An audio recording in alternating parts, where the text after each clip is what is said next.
Welcome to this GiftWorks quick video. My name is Jonathan Lehman. This video is part of a video series on understanding how GiftWorks can be configured to work with QuickBooks. This particular video is understanding the transaction register. It's an overview of the transaction register and how it is an audit trail for all additions, changes, and deletions of donations and pledges in GiftWorks. The transaction register is what is used to create the journal entries when you post to QuickBooks. Now, this is not an overview of accounting principles. Our expectation is that you would have some knowledge of accounting principles and concepts. If not, we would suggest that you contact an accounting advisor. So let's get started. I'll sign into GiftWorks. And let's go to the settings area. In our accounting section, I could either click View Transactions here or go to the accounting section and click View Transaction Register. The transaction register is an audit trail, as I said earlier, sort of a history of all the activity that is recorded for donations, pledges, pledge payments within GiftWorks. This includes when they're added, when they're changed, when the amounts or funds are changed, or when they're deleted.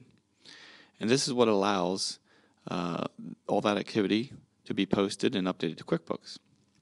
If we kind of look at some of the columns that are listed here in the transaction register, you'll see it has the date that the activity occurred, the type of transaction it is. You'll see that there's gifts here, pledge payments, pledges. These are scheduled pledge payments, and also voids, which I'll demonstrate later. You see the donor that the transaction was for, the amount. Here's the debit and credit account. This is what is posted to QuickBooks. And one of the important notes I want to make at this point is when you look at that, you'll notice that each transaction has a single amount and a debit and a credit account. This supports the double entry accounting system. And because of this, the nature of each transaction, it guarantees that when transactions are posted to QuickBooks, that your debit and credits will always be in balance. It shows the fund, shows the class, which is associated with that transaction, the campaign, and it shows whether or not that transaction was posted. You can see that some of the transactions here were already either posted to QuickBooks or a CSV file. And there's also an active status. The active status indicates what is the current state of that donation or pledge.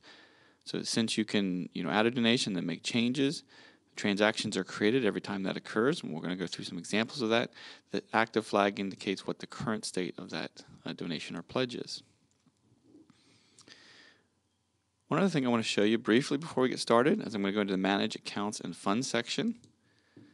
And I'm going to go through accounts here and go to the Funds section. You'll see this is covered in much more detail in the Understanding GiftWorks Accounts and Fund video. But just briefly here, I'm going to show you that if we look at the General Fund, that this is where it's configured when you select a fund for a gift or a pledge payment. This is what determines what accounts are posted to those transactions. Again, there's a lot more detail that on the Understanding GiftWorks Accounts and Funds video. I'm going to show you some examples of how the transaction register is updated by, I'm going to go ahead and put a gift in for Glenn. I'm going to add a donation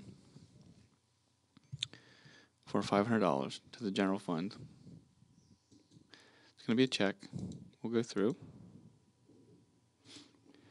Save that, and if we go to back to the settings area to view the transactions, you'll see that it wrote a transaction, today's date, to Glenn.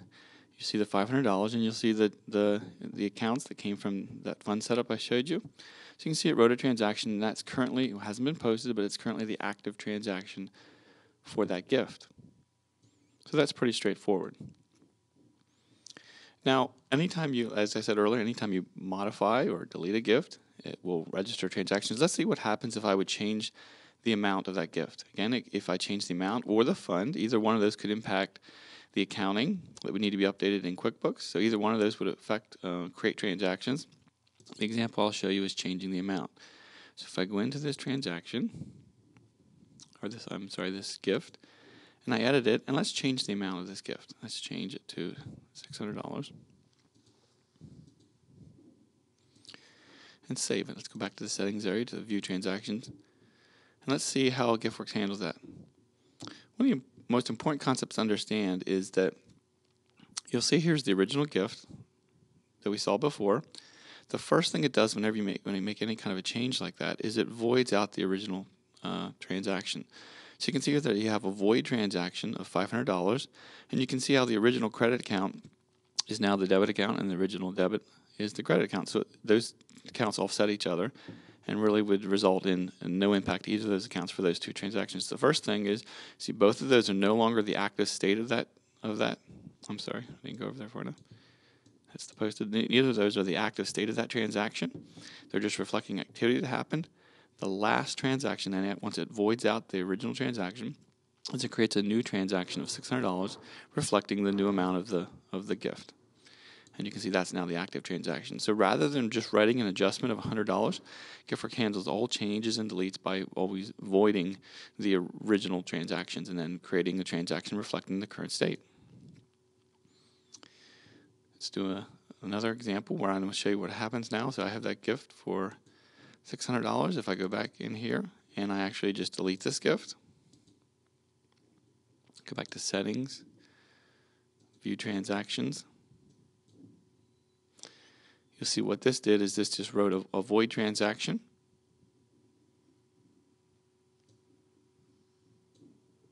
So basically voided out that $600, and that's currently the active state of that gift, which is deleted. Let me show you how it handles gifts that have that are applied to multiple funds. So again, we'll add another gift. This one to Jack. We'll add a donation. This one we'll go in and we'll select funds, and we'll put $300 to the building fund and $400 to the technology fund. So it's a $700 gift split across those two funds.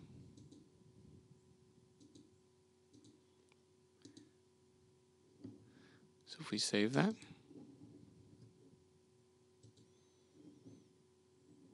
go to View Transactions, you'll see in this case for that kind of a gift, it created an individual transaction for each one of the funds that's part of that gift. And that's because, remember, each transaction has a debit and credit account, and those are associated with the funds. So in a split fund gift, it has to create multiple transactions. Now, when that's posted to QuickBooks, for the gifts, for the donations for that gift will be put on one journal entry.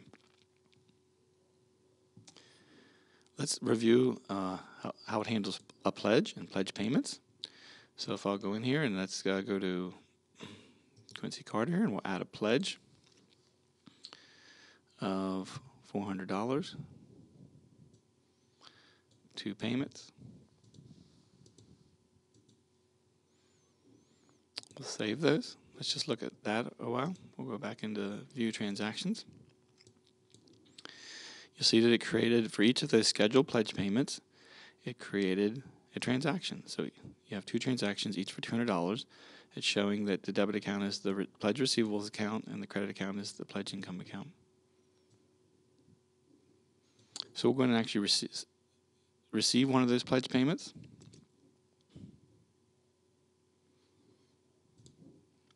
Quincy Carter here. Go into his donations and his pledge here. We'll actually apply a payment for one of those.